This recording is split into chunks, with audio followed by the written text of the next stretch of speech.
Fórmula 1 tem uma exigência absurda. Não sei se você sabe, o piloto tem uma frequência média de 180 batimentos por minuto. É uma loucura, com picos de 220, 230. E apesar de ele estar num carro aberto, o calor é muito grande. Então a exigência do piloto é completamente diferente de qualquer esporte. É muito estressante.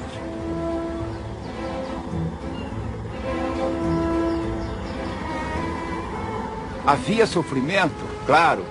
Trabalhávamos a 1h da tarde, que é horário de verão, para pegar o maior calor. Porque pro Ayrton interessava, lá na Fórmula 1, quando a competição era extremamente desgastante. Quanto pior, melhor. Por quê?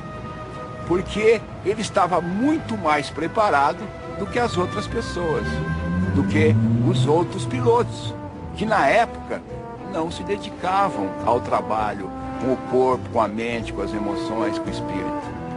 Por isso, ele se tornou imbatível. Eu lembro quando começamos com a meditação, ele tinha uma dificuldade muito grande de não pensar. Tinha assim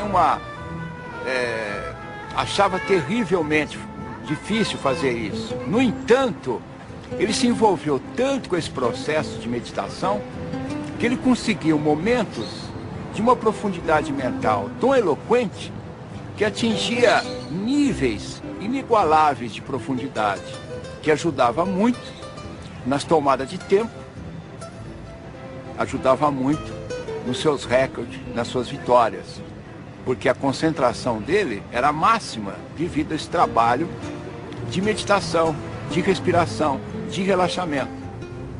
Monaco was a special place for Senna. He shot to fame by nearly winning the race in his debut season and would go on to take victory in the Principality a record 6 times. On his first outing in a McLaren, however, Prost thought he had him on the ropes.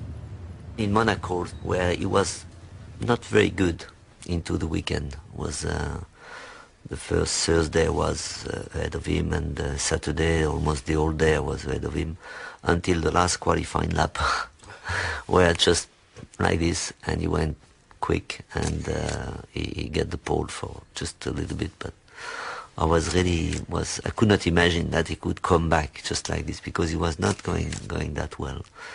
And he said in a press conference that he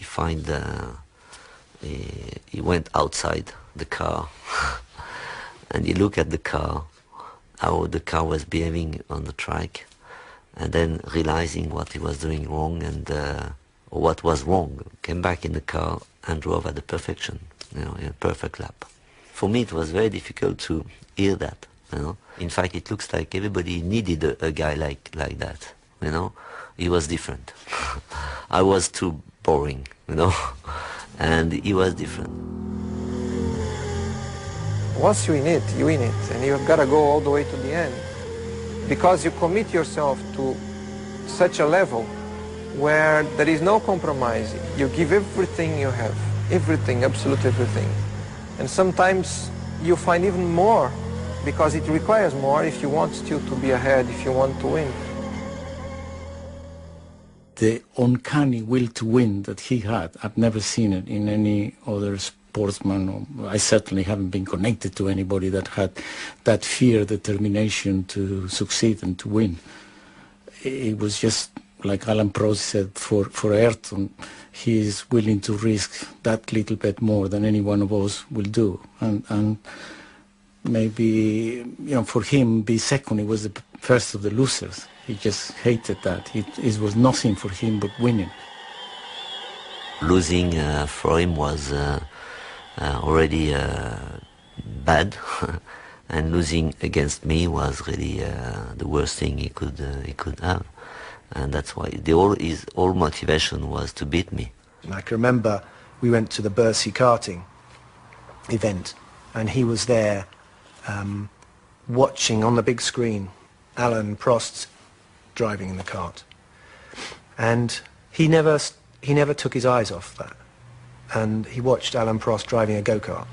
he knew that to be world champion, you had to beat Alain, because he was #1 at the time. I remember one race, and I think it was the Belgium Grand Prix. Ayrton always used to try so hard in qualify that after qualifying, he just, before he took his overalls, he sit in the corner of the track and he just gets all his adrenaline back.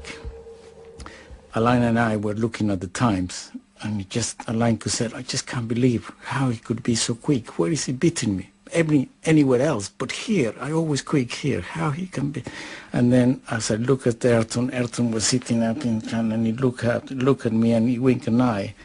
And I thought that he just felt so satisfied I have beat Alain, and he had recognized that I'm quicker than him. And it was so, for him, that was kind of a stage in his career, and he thought, well, I can now begin to think of being world champion. When Ayrton came along in his footsteps, his approach was in many ways similar. It was cerebral. That means he used his head at all times. But he did so with more dash and determination than you ever saw in Alain. Alain had plenty of determination. He never exposed it. Ayrton, it was all about drive and courage and let's go for it. We'll just leave the rest to me when he was in the car.